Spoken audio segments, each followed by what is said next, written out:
on YouTube, and I forgot to mention the Sikh as well. Don't worry. I'm very forgetful. That's okay. Not Motzoei Shabbos. We're on. You must have had a long day. Tonight's sponsors are. Let's see if I can find it.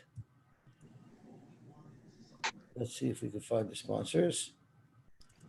The Simon family, Samsonovich family. We're giving them bonus, and Mrs. Esther Edery. Simon family honor their bar mitzvah of Yaakov Doiv. The Samsonovich family, Lila Nishmas, Reb Arya Breb Nisano, and Mrs. Edery is Chune Breb Chaim Tzvi. Okay, geweldig. Your outside is Zion Tammuz. Names and dates of people who are deceased are part of my business. Okay, geweldig. The fellowship should help that she should come back to life. After you're fully paid, they should come back to life. Okay, I'm just going to quickly read the Gemara again because I want to get out of the recording. The noiseless planalis, you could create an ointment. There's planisa de chulun kivi, the best ointment for all problems. Shavmin or tarva, 7 parts fat, the chadakira, and 1 part wax. Rava merkira, the kalba rishina. It's wax and some type of resin. Avigdor, what did you say it was again? Natural latex. Latex. Thank you. Right. Darsha Rava b'mechuza. Rava darsha the mechuza these remedies. Karinu b'nei yumei asel manayu. So the doctors b'nei yumei tore their clothing because now you've revealed our trade secrets. Amalu shavkalu chad. I left you one trade secret. Amar Shmuel Haman de Moshe Apin v'nag of Tuva. One who washes his face and doesn't dry properly. Naktir lechaspina. He can be inflicted with either boils, Rashi says, or cut skin. Maitakante, how do you solve it? Limshi tuva b'maydis okli. You should wash with beet water. Zot ele gemara l'shachach me'erev Shabbos. You didn't grind the cumin before Shabbos that you need for the ointment. Tanu Rabbanan. Dvarim she'noisen lamila b'Shabbos. The things that you're not allowed to do for a bris milah on Shabbos, oisen lo b'Yom Tov. You'd be able to do those things on Yom Tov. So, for instance, in our Mishnah we said that you're not allowed to ground the cumin, you could chew it. But on Yom Tov, you're allowed to grind it. That's A. And B is v'tarf in law, yain v'shemen. You're allowed to beat together wine and oil. Omeleh by Rabbi Yosef. Maishna cumin b'Yom Tov. Why is cumin allowed on Yom Tov? Why are you allowed to grind cumin on Yom Tov? It must be because chazal l'teira. It must be that it's something that you can use to cook with, and anything that's l'tzorech l'chol nefesh, you're allowed to do on Yom Tov, and that's why you do it. Well, Motzoei, yain v'shemen chazi nami b'Shabbos l'chayla. Wine and oil, you can use even for a chayla she'ein bo sakana. You're allowed to use that on Shabbos. So why can't you? If you're allowed to mix it together on behalf of a chayla she'ein bo sakana on Shabbos, why shouldn't you be able to mix it together on behalf of a rachanima? Titania, ein tarfin shemen. And tarfin yain v'shemen l'chayla b'Shabbos. You don't beat together wine and oil on Shabbos. But Reb Shimon ben Elazar argues, Omer Reb Shimon ben Elazar b'Shum Reb Meir, af tarfin yain v'shemen. You could beat wine and oil together. So the problem is, if you're allowed to do it on Yom Tov, why can't you do it if you're allowed to do it on Shabbos for a chayla she'ein bo sakana, why can't you do it for a rachanima? So we'll soon see. Omer Reb Shimon ben Elazar. Pam achas, once upon a time, chosh Reb Meir ben Meir. Reb Meir wasn't feeling well. He had an upset stomach. And what did Reb Shimon ben Elazar say to the name of Reb Meir? After you're allowed to make this super remedy.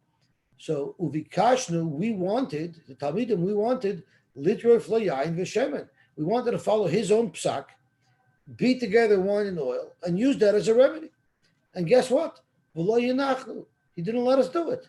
Armando, we told him, I don't understand. Tvarecha, yivtelu b'chayecha. In your lifetime, you're going to be mevatel your words where you said you are allowed to do it. Amalonu, he told us a beautiful halacha. Ava pisha ani omer kach. Even though I'm paskening halacha l'maisa, you're allowed to mix, you're allowed to beat the wine with the oil. V'chaveri omer kach. My friends disagree with me. They say you're not allowed to. Nevertheless, miyamai, in my own days, loy malani libi lavor al divrei chaverai. I'll never be over on the words of my chaver. And the Mefarshim explain is that I'll never follow my psak halacha l'kula for myself because it looks very bad. It looks like I'm being makel for myself, but maybe I wouldn't be makel for somebody else. So that's why I never followed my own kulas. So the Gemara, who knew the machmer nafshe? Reb Meir was machmer for himself, not to use that remedy, not to beat together wine and oil for a remedy. But what he's saying is anybody else who would ask him, he would paskin that it's mutter. So if it's mutter to beat wine and oil together for a chayla she'ein bo sakana on Shabbos, why in the world would it be usher to do it for a rachanimo, for a baby who just had a bris? So tomorrow there's a very big difference. To create the remedy that Reb Meir was talking about, that doesn't need a real beating together. Just mixing them together casually is enough. They don't have to be beat together. But hacha, in order to work for a bris milah, boy licha, they have to be totally beaten together. That's a much greater malacha, and that's what's awesome. So by a bris, why don't you do that? Hachanami na'aved b'leilach. Why don't you mix it together and don't beat it together? And that is allowed. So that's exactly what the Mishnah means.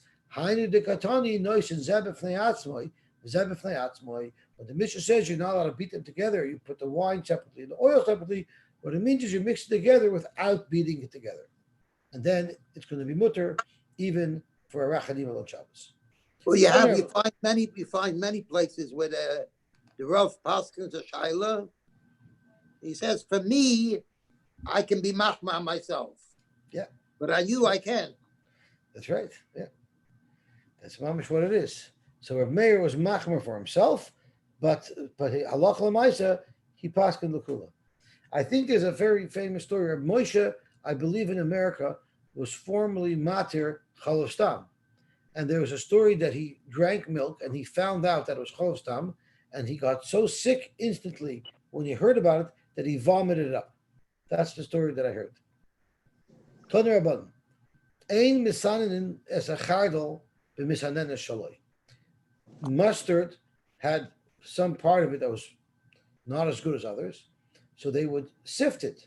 So you're not allowed to sift mustard in its own, in a sifter that's designed, a strainer that's designed specifically for the mustard. Rashi b'misanen shaloi, time and farish l'kamei, the mechzik boyer. It looks like boyer. Shemash l'chasubin shaloi. What do you mean it looks like boyer? It is boyer. Oh, beautiful. I'm happy you said that. Because Tosfos asks, Miu boyer lo have it. It's not real boyer.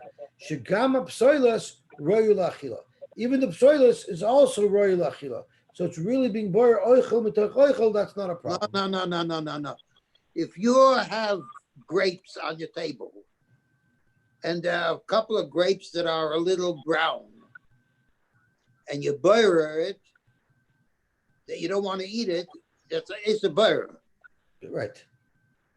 Even though they're edible and they're everything.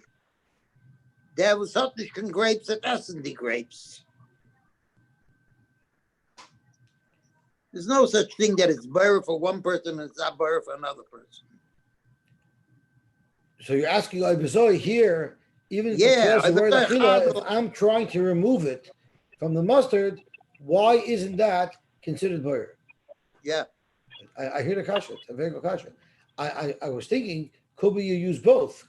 Could be you're using both. You're just not using both right now. Doesn't make a difference. Boyer is right now, you don't want to eat it.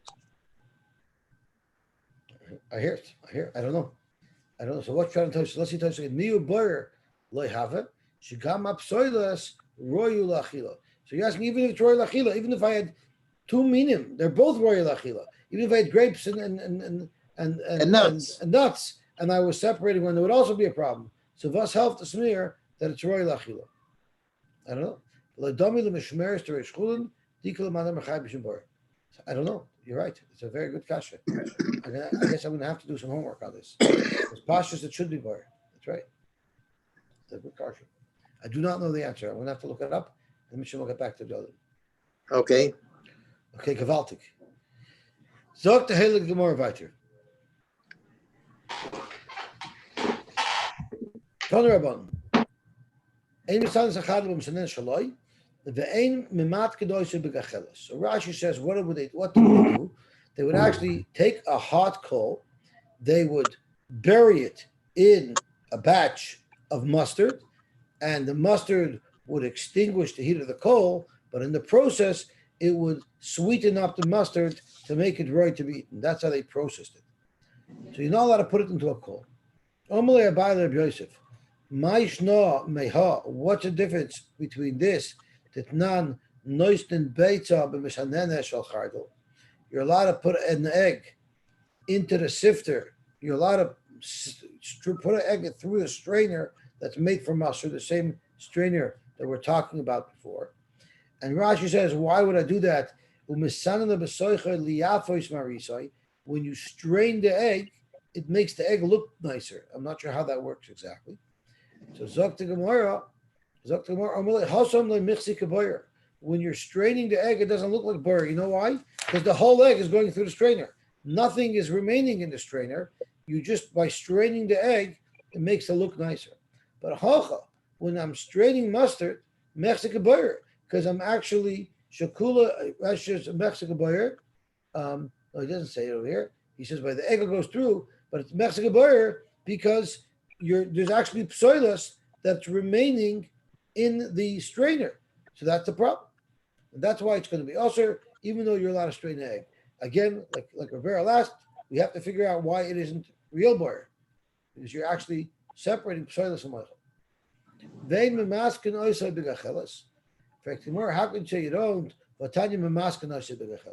had another brayso that says that you're allowed to put a hot gechelas into the mustard batch, and the mustard will put out the flame.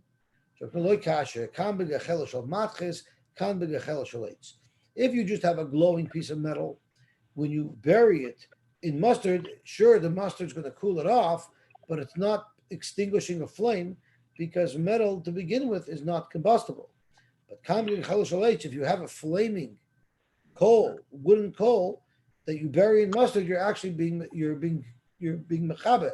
You're putting out a flame. And since you're putting out a flame, that's not allowed. On Yom Tov, you're allowed to put meat on the barbecue grill, even though moisture, fat drips down from the meat right on the coal, and where it drips, you hear that sizzling sound, because really what you're doing is you're putting out the flame a little bit as the drip from the meat drips down on the coal. On Yom Tov, if you want to have fresh meat, there's no other way that you could possibly prepare it other than putting it on the barbecue grill, and it's inevitable that it's going to put out some flame. But since there's no way to cook without it, if you want to have freshly cooked meat, then we have to be matter on Yom Tov. But but by the case of mustard, you don't have to do this. You don't have to prepare this mustard on Yom Tov. You can easily prepare the mustard before Yom Tov, and therefore they're not going to allow it. Are you allowed to make cheese? So it seems like cheese had like a doughy type of consistency, and they would knead it, and then form it into a cheese. So the problem was, he said it's also, why should it be any different than kneading? Kneading is also. When you're kneading bread, if you want to be able to eat fresh bread on Yom Tov, the only way to do that is to knead it on Yom Tov. But cheese, you can make the cheese before Yom Tov. So tomorrow, no. Well, the Nardoi said that cheese, fresh cheese that was made that day, that's the best stuff. So why did you say, just like bread, I want to make the bread that day fresh, so to cheese I want to make fresh? This is not, well, they didn't say that it's good to have cheese fresh. What they said was that really the best type of cheese is aged cheese. So by preparing it before Yom Tov, it'll actually be better. What the Doi said is cheese that's made same day is also good, but surely not nearly as good as aged cheese.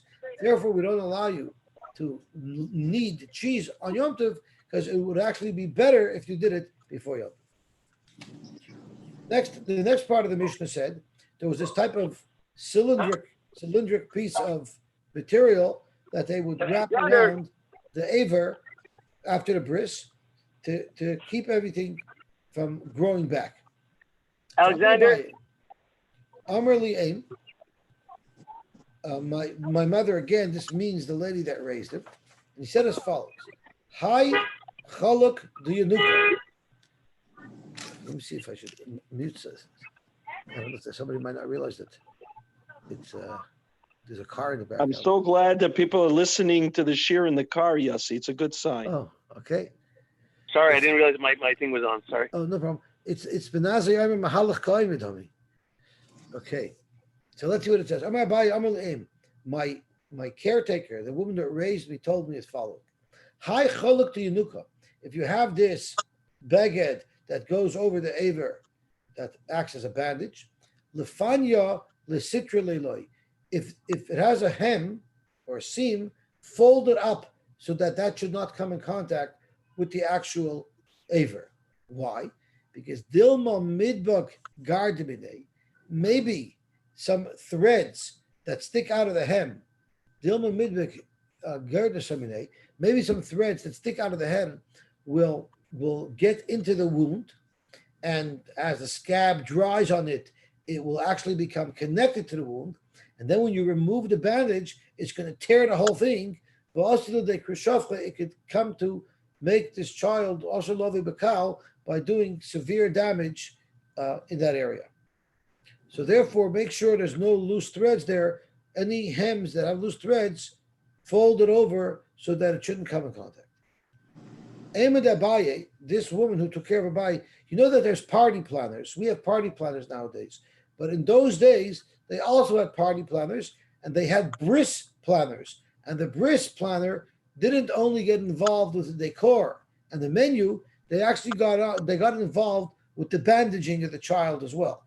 So Imid Abaye, this lady who took care of Abaye, Motzoei, which means it was his bris consultant, of the Isisa Lepalga. What she would do is they had this thing that went over the gid.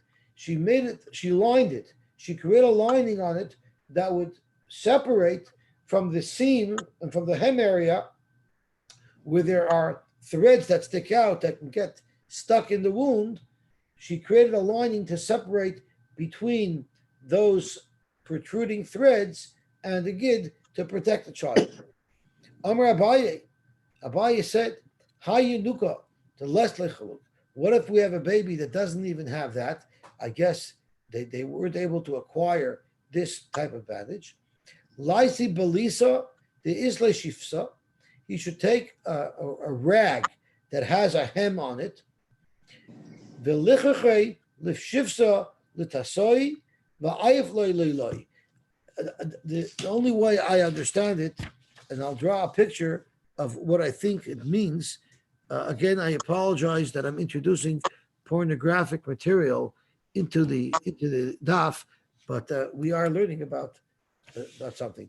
So the way I understand it, if this is the gid hanging down on the body, you take this cloth that has a hem. So here's the hem on the cloth. And by the fact there's a hem here, it puts pressure against the gid so it stays on it. And then you take this, the other half of the beged, take it and make it extend up here.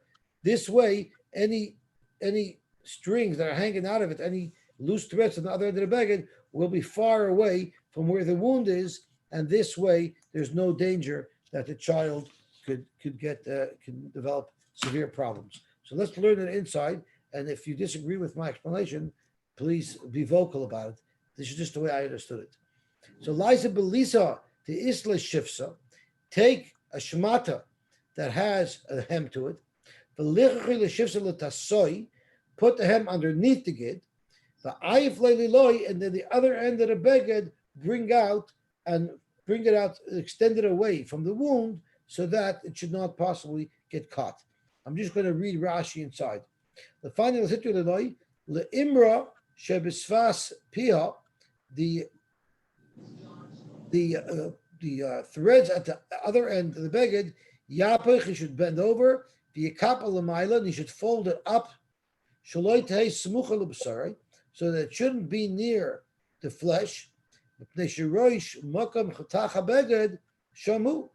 Because the other end of the beged is where it was cut. We're talking about a rag that has a hem on one end. On the other end, you cut it. And since it's cut at that side, the yoyt is minigration, shakarin pinets, which means there's going to be like fringes, loose threads coming out of it. The dilma madbika gardasamine b'maka. Maybe some threads will get stuck in the wound. When he takes this bandage off the milah, yishmoit, it will tear the yikras roishagit. It'll cause severe problems. So what he says is, so this is what we're up to. Take a small shmata, sheheba imra that has a seam, that has a hem. I mean, visha imra mahatka yafa b'basar shlo yishamer achaluk minagid. The way I understood it was that if there is a hem over here, that thickness creates pressure against the gid, so this shouldn't fall out. And then we're going to learn about this half. And the other half, the other side of the beged, yikapel, you should fold. The yitwal klap, you should fold it towards the outside, away from the gid. So the threads that are at the end of this beged shouldn't get anywhere near the gid. It should stick out, and this way nothing will get stuck. So when they pull the bandage off, it'll come out without causing any damage. Okay, let's see the Gemara weiter. It gets more and more interesting as we go on.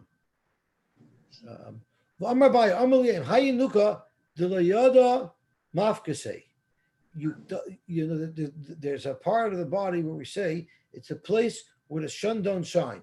So if a person cannot find, Rashi says, you cannot find a place where the sun don't shine, they can't find the hole at the bottom of the rectum. They cannot find it. They don't know what to do. So it seems like the skin, the surface skin might have grown over it, and they don't know where the hole is. So what do? L'shaifa mishcha, he should smear the body with oil. And instead of it being a place where the sun don't shine, make the sun shine there. In other words, open it up and hold that area up to the light. And if you see an area of the skin that seems to be transparent or translucent, that'll be a sign that right beneath that layer of skin, right beneath that area, there must be a hole, which would be the rectum that we're looking for. And then you have to use a scalpel to cut it open. So how should you use it? Don't use a metal scalpel. L'kare b'sarasa, use a little kernel of barley, which happens to have a sharp edge. Shesiverf, cut a pattern of an X, and that will open up that opening. And then the child will be able to be able to be healthy. Don't use a metal scalpel. We should deserve it causes inflammation. If you have a baby that's not nursing, so you got to call Lelech. Lelech is a consulting service that helps nursing mothers. If their nursing is troublesome, they show them how to do it. So we have a Gemara. We have a Lelech Gemara, we'll call it. So what you do, the reason for this, the reason why the child is not nursing is Meker Deker Pume. The child's mouth is too cold and it's not allowing it to nurse. Rashi says, Nitztaninu Svasov, his lips got cold, and since they're cold, the child does not have the strength to nurse, to suck. So we have to fix that. Maitakante, how do you fix that? Lezu Kasagumri, take a kois full of hot coals, put it near the mouth. Of course, don't pull a Moshe Rabbeinu on it and burn his lip, but just bring it near his mouth, so it should be very hot in his mouth. The chayim pume, that'll warm his mouth up, that'll allow his, I guess it'll bring circulation, and then there'll be strength in the child's lips and mites. He will be able to nurse. I'm not sure if anybody saw a famous YouTube video. There's a rabbi, a Sephardic rabbi, who's very, very sharp and outspoken, and he says sometimes sharp and controversial things. Could be Mizrahi. I'm not sure what his name is, and he once made a video on how to solve and completely kill the coronavirus germ. And he said what people should do is they should drink very hot food. He got scorned for this video. You should drink very hot food, and then you should take a blow dryer, turn it to the highest setting, and open his mouth, and he should blow it into his mouth until he feels like his throat's going to burn up, and then he should pull it out, and then he'll be healed from coronavirus. And he got a lot of negative feedback on that suggestion. I think anything he says, he gets negative feedback. Oh, you know who I'm talking about? Yeah, you got the right name. So he got a lot of. He's a very sharp guy. He got a lot of negative feedback. But you see, this has some. When someone has issues in his lips, you see, putting heat there, it does have some impact. So Amr Abaye, Amr Li'ain.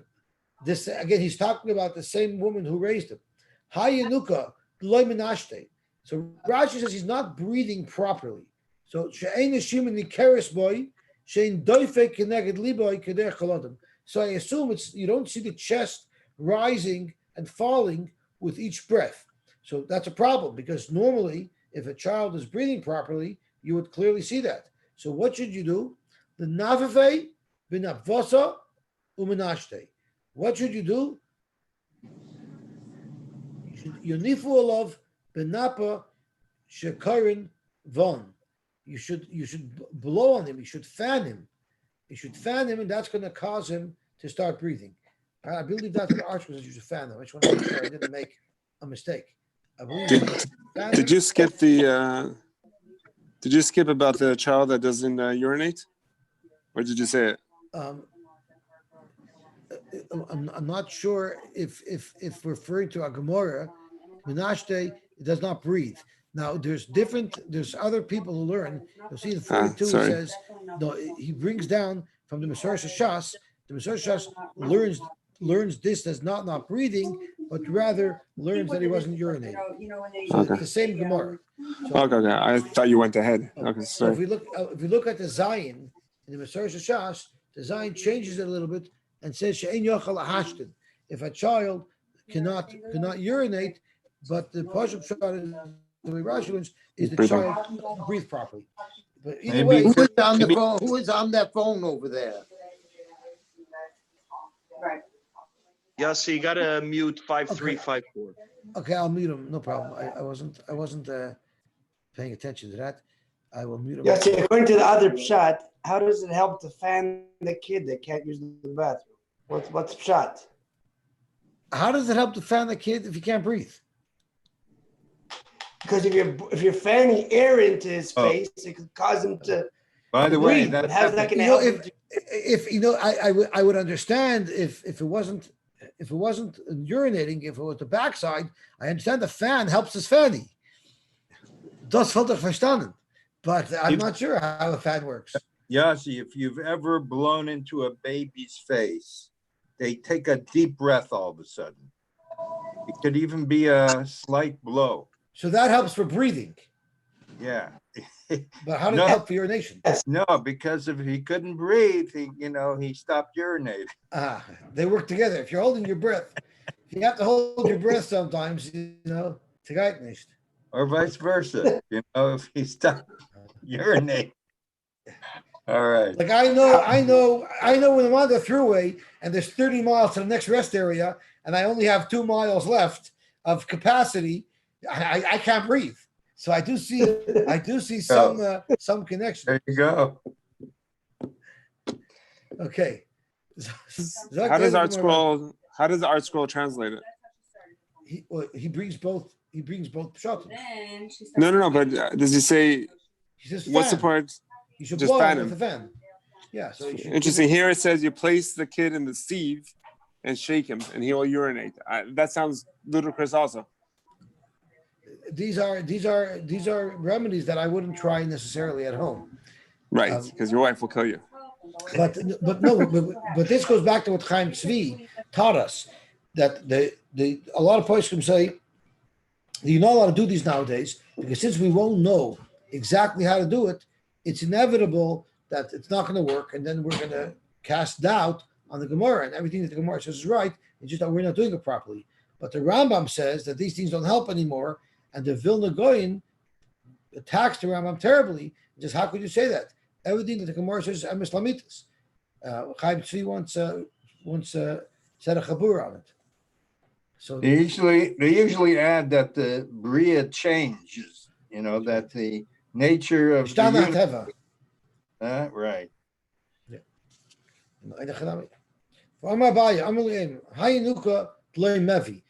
The Rashi is also not breathing.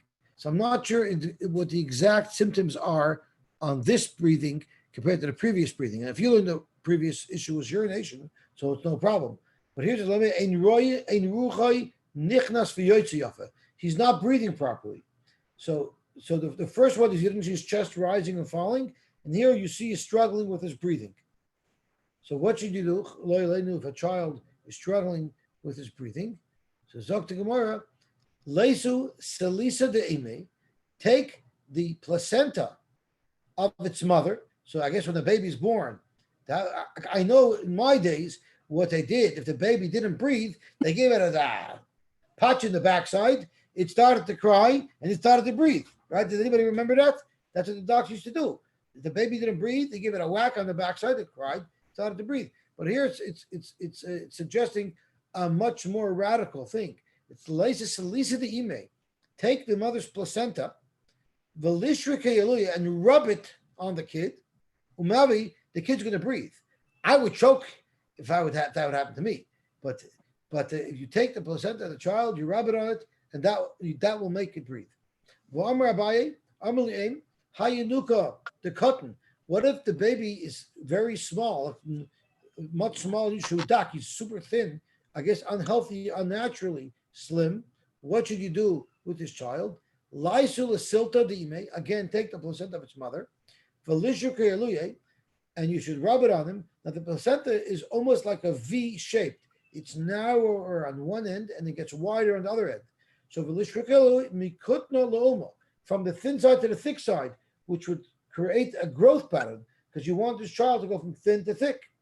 The alim, and what if it's strong? And Rashi says it doesn't mean regular strong, it means unnaturally strong. It's big, not because it's healthy. The child is swollen. So then then take the same placenta, but instead of rubbing from the narrow part towards the big part, do exactly the opposite. Rub it on the child from the big part to the small part, and that'll reduce the swelling, and that'll make the child healthy. My mother told me another thing. What if a baby is very red? Rashi is called Basari Edom. Its skin is all red. That's because its blood is still trapped in between its skin and its flesh, and it's not the blood is not properly absorbed in the body. So what should you do? Don't give this child a bris. Lizrachulei, chas v'sholom, don't give this child a bris until this child is healthy, and then v'lim haluha, then you can give the child a bris. The yark, what if the child is green? V'akat v'lenovel beidame, and he didn't even get his blood yet. Oh, yark yellow, and the child didn't even get its blood yet. Then lisrachu, wait at the novel beidame until the child has blood, v'lim haluha, and only then should you give the child a bris. The Tanya Amar Bnosan, Pam Achas, Halachti, Lekarche Ayam. I once went to the islands. Uvasa Isha Achas Lefanai. A woman came to me, Lo Alenu, Shemala B'no Rishon Umeis, Sheni Umeis. She lost 2 children because of Mila. Shlishi, the 3rd child, Havi also Lefanai. She brought this child to me. I examined the child, and Re'isiv Shu Edom. I saw that this child is red. Amartila, I told her, Hamtini Loi, wait before you give this child a bris, until its blood gets absorbed inside it, until it'll be healthy. And she followed my advice. They called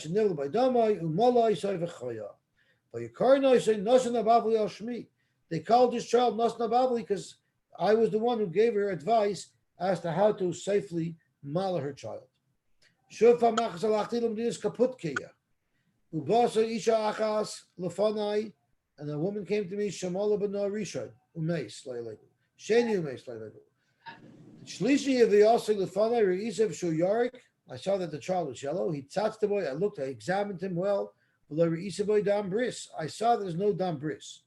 So Rashi says there's no dam, and either there's no dam, or might mean both. There's no dam, and therefore it'll be dangerous to maul the child. Or B is even if we maul the child, there won't be any bleeding. And one of the chiyuvim, one of the requirements of a bris is that it should bleed.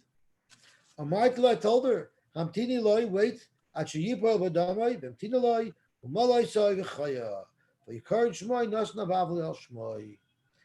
So the place can actually discuss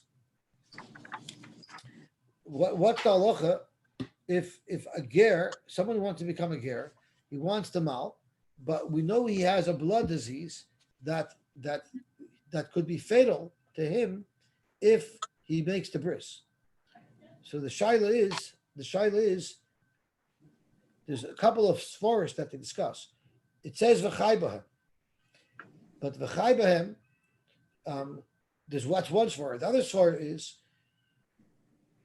svara is better give up one mitzvah and not give up many other mitzvahs. Like you have a child, if you give the child a bris, then the child won't be able to ever be mekayim many other mitzvahs because the child won't survive. So maybe you should better not do this one mitzvah for the sake of other mitzvahs. And then there's a child b'chai b'hem. So the post can say that by a goy, there's no chiv yet of a chai b'hem.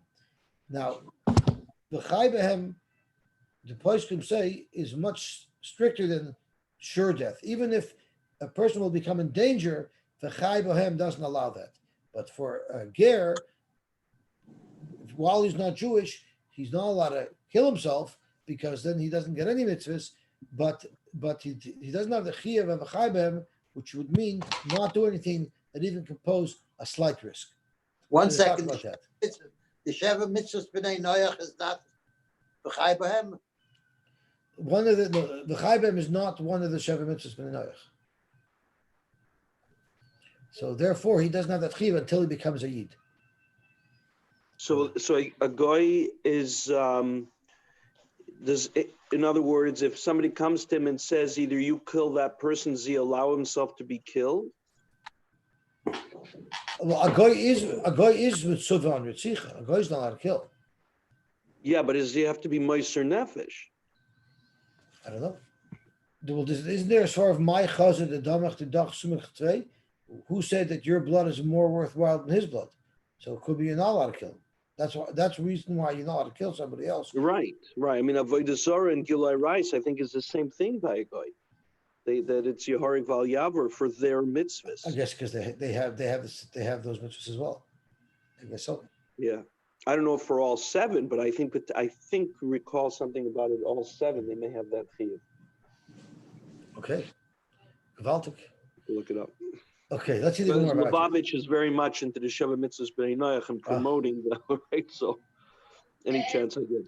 If I remember correctly, in Sanhedrin we learned that the Sheva Mitzvahs B'nai Noach, if a guy violates them, he's chayav misa. All a mitzvah that a guy is mechuyev on, even if a yid only has malchus for 111, for a guy there's a chayav misa on everything. Gezakt ele gemar weiter. Merchiten es a cotton. Bein lefnei amila, bein la'achar mila. A child, you can wash the child with warm water before the meal and after the meal. And the article speaks out that in those days it was considered dangerous to maul a child without washing the baby, bathing the baby in warm water before and after. I don't think we do that anymore. Umezalfen olav biyad, and you could spray water on the child with your hand of a lebekli. Now, what this means is unclear. The Gemara is going to clarify that. Rabbi Elizabeth Nazariah Omer, marchitin es a cotton b'yom hashlishi. We know there's something called yom shlishi lamila, where there's danger, the child's in pain. So this halacha of the Elizabeth Nazariah, you can also do it on day 3. If day 3 is Shabbos, marchitin es a cotton b'yom shlishi chol yos b'Shabbos. Shneimar v'hi b'yom hashlishi v'yosam chayavim, when they were in bad shape. Zok Gemara suffix. What if there's only a suffix if there's a chiyuv to make a bris on this child? And Rashi gives us an example.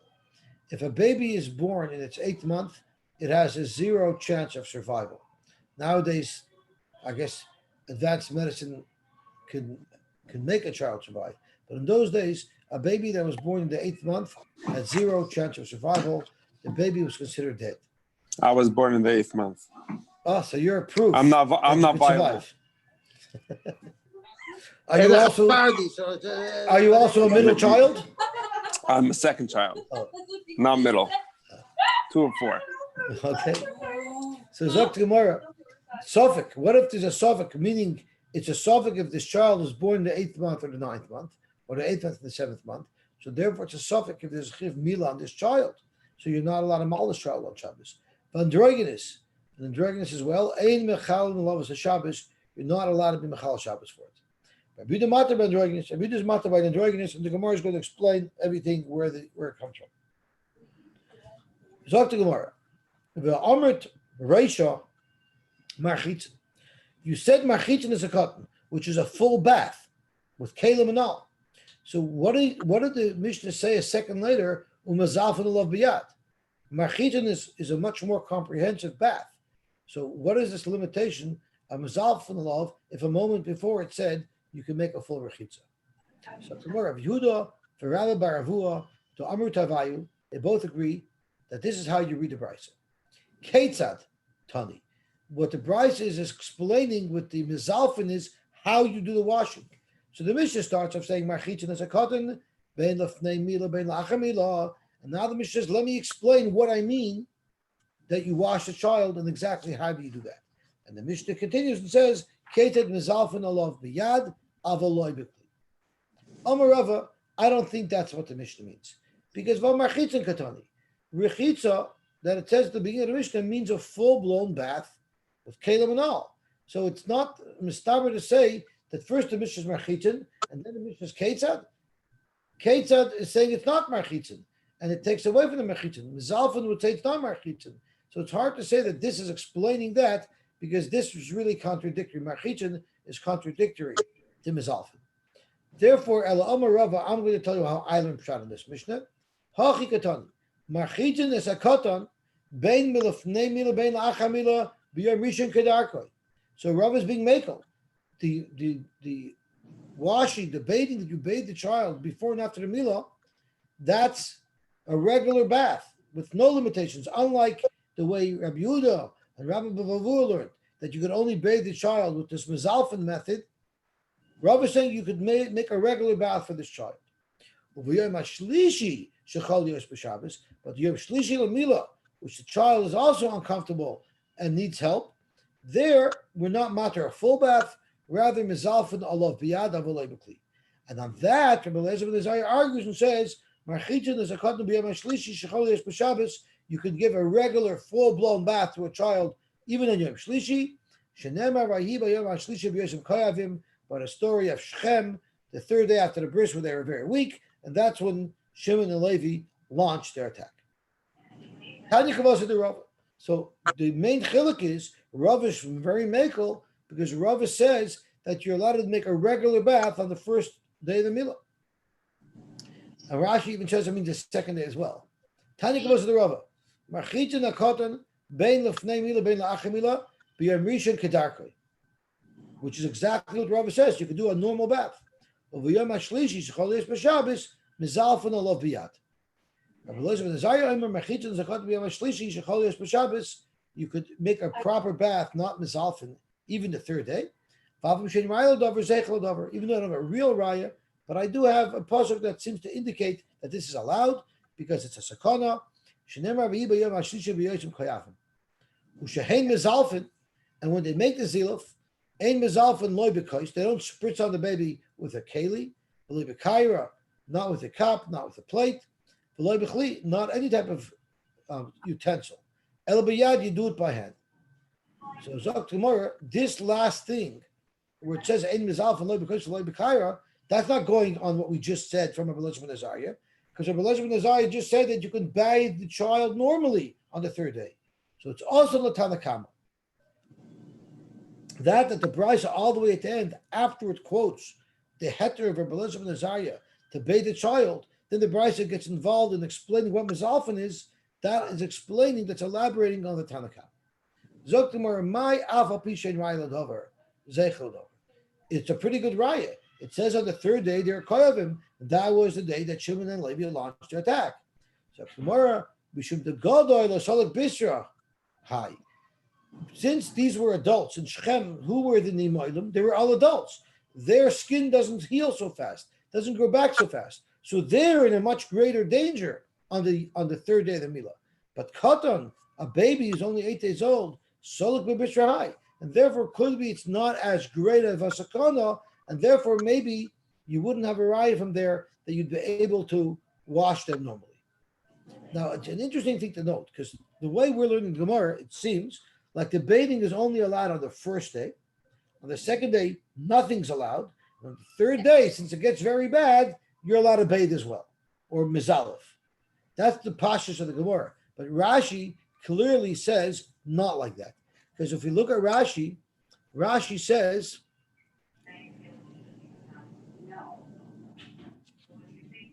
as follows. He specifically says that on Yom HaSheni, you can also wash. Let's see where it says it. Here it is. It's a little bit later in the Gemara. We're going to see it. So we're going to soon see in Rashi that the allowance of bathing that even the Chachamim allow are for the first 2 days, which would show that the third day of Yemei Milah isn't more serious than the days before. It's a shaila is if it's as serious. So Rabbi Eliezer holds it's as serious. The Tanakh holds it's not as serious. But Avada, as every day progresses, it becomes less and less serious.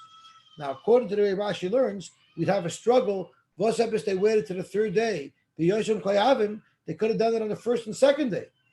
Because if you learn that the third day is worse than the previous days, I understand why Shimon and Levi waited to day 3 to attack. But if you learn that the first 2 days are even more serious than the third day, why did they wait for the third day? So they say different pshatim on it. One pshat that they say, well, I believe it might be brought down over here on the side. It might be brought down. Oh, here it's Rashi on the side. Rashi says this pshat here, but I'll tell you a different pshat. Rashi v'lav l'memra the b'yoyim hashlishi koiv le'tfei b'yoyim mekama. No one suggesting that on day 3 it's more serious than on the first days. El lakachem tinu Shimon v'Levi ad yoyim hashlishi. Why do they wait for the third day? Because shiyu chalushim b'yoyser. The first day someone's in big pain, takes out some of his koiches. But if a guy is in severe pain 3 days in a row, that knocks him out completely. Then the chalushim b'yoyser shenechavu gimel yomim. So you see from the Likutei Rashi that the third day is not worse than the days before. The third day is this might be this. It's a machlokes if it's the same serious as the 2 days before, or if it's lighter, less than the day before. Now, another pshat that they say the reason why Shimon and Levi waited for the third day is because you cannot mal. It wasn't possible to mal the entire city of Shechem in 1 day. It would have been too much work. So they learned that it took a couple of days for everyone to be gemalit, and it actually took 3 days. So they waited for the third day, where everybody was already malid at that point, and that's why they launched their attack on the third day. So there are different ways to understand the story of Shimon and Levi. Okay, let's see the Gemara weiter. This is a fascinating story about Jewish guilt. Hahu the asa l'kamei derova. Somebody came to Rav. I'm sorry to stick in. Yosy and I were discussing that sugya previously about Shechem.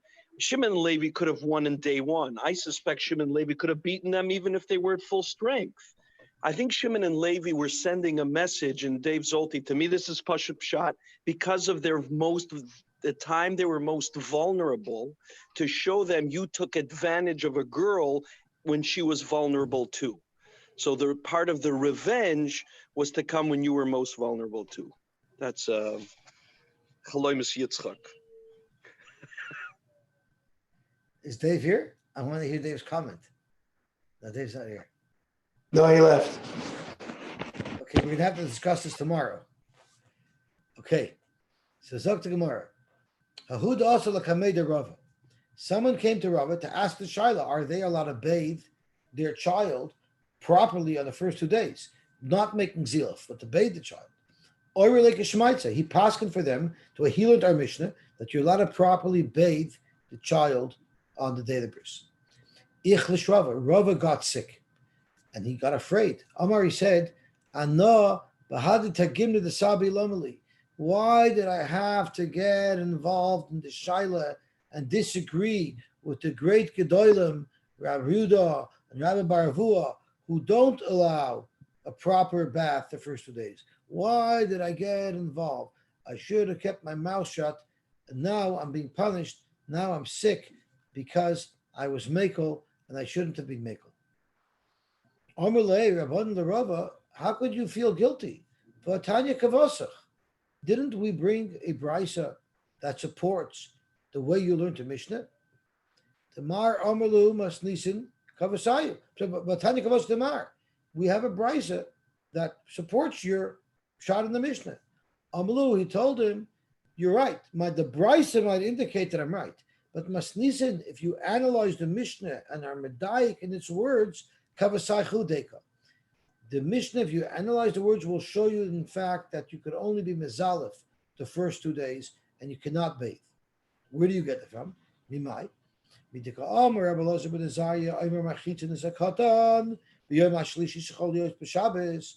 Elazar said that you're allowed to bathe the child on the Yom Shlishi Lamila that fell out on Shabbos. If the Tanakama said you can only be mezalef, so then it makes sense. Hani the Kamali Rabbi Elazar ben Azariah Marchitzin. You Tanakama hold Misalef, and I hold Marchitzin. Eli Amr Tanakama Marchitzin b'Yamishin Kamar. But if you're going to learn like Rava, that the Tanakama also holds you allowed to bathe properly the first 2 days, and it's only on the 3rd day where it's Misalef and B'Yam Shlishi. Well then, Hi Rabbi Elazar ben Azariah Amr Marchitzin. Why does the Mishnah say Rabbi Elazar says Marchitzin? Af Marchitzin meBoilei. What Rabbi Elazar should have said is not only do I hold you could be marchitz like you Tanakama the first 2 days, you can also make rechitza the last day, the 3rd day as well. But that's not what Rabbi Elazar said. Rabbi Elazar said marchitzin, which would indicate that up until now the only thing that was allowed was ziluf, and that's why Zok Rava, I'm not so sure of myself, even though I have a brisa that supports my interpretation of the Mishnah. But when you analyze the wording of the Mishnah itself, it seems to indicate that the Tanakama would hold that you're only allowed zilaf, you're not allowed to bathe, and that's why I feel terribly guilty, and I'm afraid that I became sick because I paskin l'kula keneged those gedolim. Kezer Abdini Amar Belazar halachik Rabbi Elazar ben Azariah. They paskin like Rabbi Elazar ben Azariah l'kula that you're allowed to bathe even on Yom Shlishi Lamila. Havu Bava Marava, so they wanted to drill down and get clarity in what Rabbi Elazar ben Azariah's psak was. And they asked as follows: Harchatos kol gufoy or harchatos mila?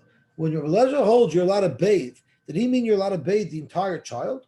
Or maybe he only meant that you're allowed to bathe, wash the actual wound.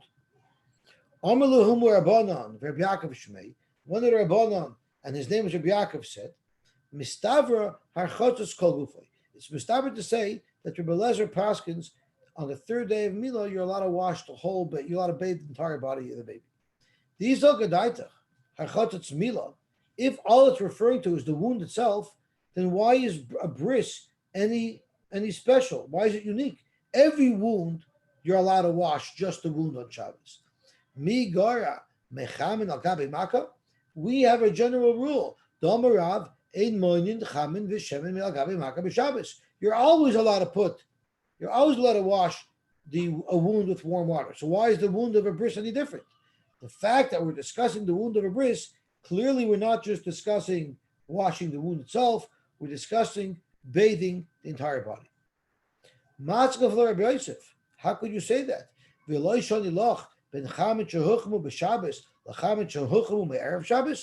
Maybe our mission is also discussing only bathing the actual wound, but our Mishnah is discussing it that you're allowed to even heat up water on Shabbos to do that. Bathing on Shabbos is also midrabanan if the water was warmed up before Shabbos. So the Rabbanan said if you have a wound, of course the water was warmed up before Shabbos, you're allowed to wash the wound on Shabbos.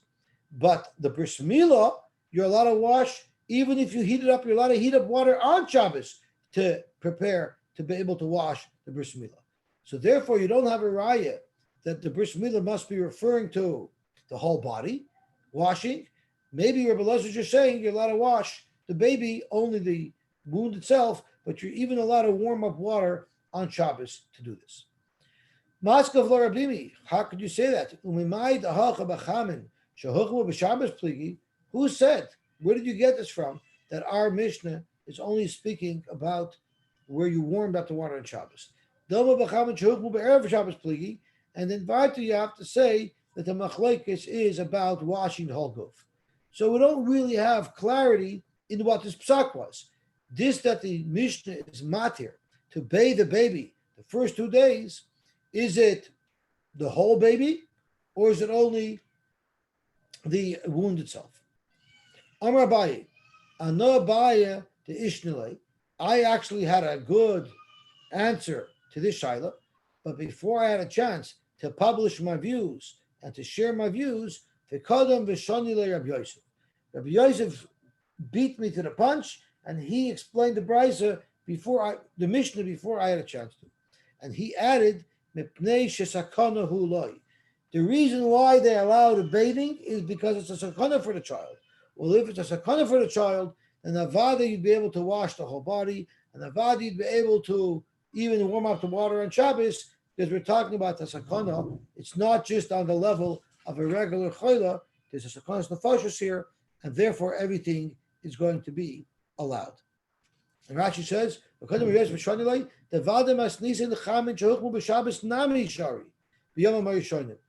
first 2 days, you're even allowed to cook up water for the child. And according to Rabbi Elazar, even on the day 3 meal, you're also allowed to cook water. Not washing the baby with hot water is a sakana, and of course on Shabbos, as opposed to fashos, you're allowed to do anything. Zok tehele gemara vayter. Itmar nami kazer Rabbanan Amar Belozer Amar Belozer Amar Yechanan. Halacha kabbalas with Azariah very explicitly. Bein bechamin shehuchmu b'Shabbos, bein bechamin shehuchmu b'erev Shabbos, bein achotos kol gufay, bein achotos mila b'ptisha sakana hilai. So we know halacha l'maisa that you're allowed to cook up water for the first 3 days for the baby because it's a sakana. What's the sakuna? Nowadays, it's clearly not a sakana. We don't do that. But in those days, they felt it was a sakana. But right away at the beginning of the Mishnah, the Arshkroll speaks out that in those days, that's the way it was. Nowadays, it's not necessarily that way. Let me see if he quotes somebody. When he says that, he says, today these bathings are not considered necessary to safeguard the child's health due to changes in the human constitution over the course of centuries. So basically, he's saying Mishtana Teva. Okay, look, the Gemara weiter. Gufa. Amarav. Ein moyin chamin v'shemin me'al gabi maka b'Shabbos. On Shabbos, if you have chamin that was warmed up before Shabbos, you're allowed to wash a wound with it. Shmuel Omer, you're not allowed to do that. Rather, noizun chutz l'maka. It's a shaila of refuah b'Shabbos. So at this point, the Gemara says it's a shaila of refuah b'Shabbos. You're not allowed to do refuah b'Shabbos. So therefore, just wash your hand above the wound. The shoyses v'yard l'maka, and then the water will drip down and get onto the makkah, and then you'll get the effect you need. Meisvei zok l'mar. A noishin shemen v'chamin al gabi moich. You're not allowed to put chamin or shemen on a sal on a shmata. Litein al gabi makkah b'Shabbos, because in order to put it on top of the makkah. So that seems to be consistent with Shmuel, who says that you're not allowed to do that, and it's Shver and Rav. So that's the of Schita, no? Oh, beautiful. That's what the Gemara answers. Hashem Mishum Schita. There even Rav would be made it saucer, because that's not a shaila of refuah. There it's a shaila of Schita. Tashma. Ein nois l'chamin v'shemin al gabi moich shal gabi makkah b'Shabbos. You're not allowed to put chamin and shemin on a moich that's on the makkah. So again, the same kasha on Rav. So that's also al schita. Tani Kavas of the Shmuel. We have a brayse that says like Shmuel that's usher. It says a nois and chamin v'shemin al gabi maka b'Shabbos. Aval nois and chutz l'maka v'shoishes v'yored l'maka, which is exactly what Shmuel said. Tanu Rabban nois and al gabi ketisin. I'm sorry, nois and al gabi hamaka. You're allowed to put on the wound moich yavish, a dry cloth, usfug yavish, a dry sponge. Avaloi gemi yavish, not a dry gemi. I'm not sure what the type of gemi is. Let's see what the article says. I mean, I think it means a reed usually. Let's see what it says over what here. you tie around the fruit, right? Brought down in Chumash by Bikurim. Yeah, but he touches, but not a dry reed, right? He touches gemi as a reed, not a put a reed around it. V'loi ketisin yaveshin, and not dried up shmatas. So the problem is a moich yavesh is a dried up shmata, and it says you're allowed to do a moich yavesh, but it says you're not allowed to do ketisin yaveshin, which is a dry shmata. So it's more kosher ketisin, not ketisin. Are you allowed to put oil and wine on a dry shmata? Yes or no? So it's not kasher. New ones you're not allowed to do, and Rashi says you're not allowed to do it. If they were never on a makkah ever. So you have a shmata that was never in a makkah, masu. They actually have a healing property, and therefore, but a tiki, old ones like masu. If they have a healing properties, then there's a problem of refuah b'Shabbos. So new shmatas you would not be able to put on. Habatiki, but old shmatas you would be able to put on because they don't have healing properties. What I learned from here is if you have clean, fresh shmatas and you put it on the wound, it actually has therapeutic properties and it hastens the healing of the wound. I guess we can stop here. Okay, shkoyach. Shkoyach, I get the vach. I get the chodesh. I should try to bet Chodesh. Wednesday is Chodesh. Tomorrow it's Monday, but Chodesh is Wednesday. Shkoyach, everybody. I get the vach. Tomorrow we're learning at I think Akiva we learn at 6:30 tomorrow. We learn once at 6:30 and once at 9. 9. Yeah, Okay. 6:30 Akiva, are you 6:45? still on? Akiva, are you still on? Yeah, I am. 6:45, Akiva saying? I think so. Okay, 6:45. So tomorrow morning is 6:45 and 9 o'clock. Akiva, so Yes. you can put me down for 180 this week for my father's yard site. Okay. Oh, shkoyach.